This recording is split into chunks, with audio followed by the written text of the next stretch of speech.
Argewaasje bij zwembad Het Paradieske in Kolm.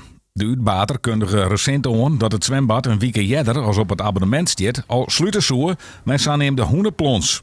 Dat wie het in de serie skonk van de Wetterrotten. Een groep fanatieke zwemmers die het maar eens hier en betiert een doek neemt. Allemaal. Allemaal? 5 maanden in de week. 5 maanden. En hoe lang doe je dit al? Nou, 40 jaar. Tini, hoe lang zwemst u hier al? Nou, ik denk wel haast 60 jaar. 60 jaar? Ja, want hoe lang is het zwembad, hoe lang bestaat Ja, het dat dik hier? 60 jaar is Ja, het. dat bedoel ik. Nou, gaan we even naar de volgende. Dit is Rina. En Rina, hoe lang zwemst u hier al? Ik heb hier zwemleerd bij Badmeester Taal.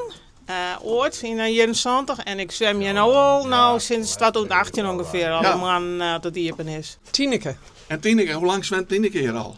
al 32 jaar. 22 Ja, jaar. 32 En jaar. aan komen de hoentjes erin.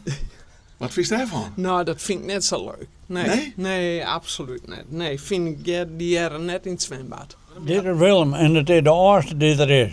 De oudste dit er. Ja, hier roerde de 91. En Jo, kom je vaak te zwemmen? Ja, ik ben 25 jaar al. 24 jaar, dat is een Ja. heel schot. Nou, dat dacht ik. Goedemorgen, ik ben Jan.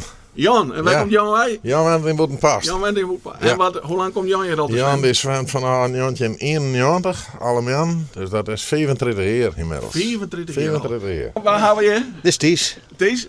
Nou ja, ik zwem dik 20 jaar, denk ik. Ellen Peersman uit Ja? Kolm. Ja? Ik zwem nog net zo lang hier. Voor jou hier zo'n beetje. Maar u bent altijd hier zwemles gehad. Op 24 augustus afsluiten weer de verste zwemmers te betiert. Na een pittig peteer met uitbater Optisport is er dus goed nice. De hoenenplons wordt nou een week uitsteld.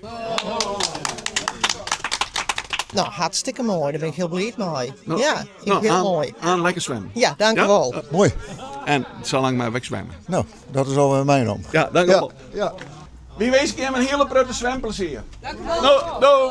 In Kwarten had een actiegroep die het Nederlandse zwembad Iepenhouden wil een peteer met de wethouder over de toekomst van het Paradieske.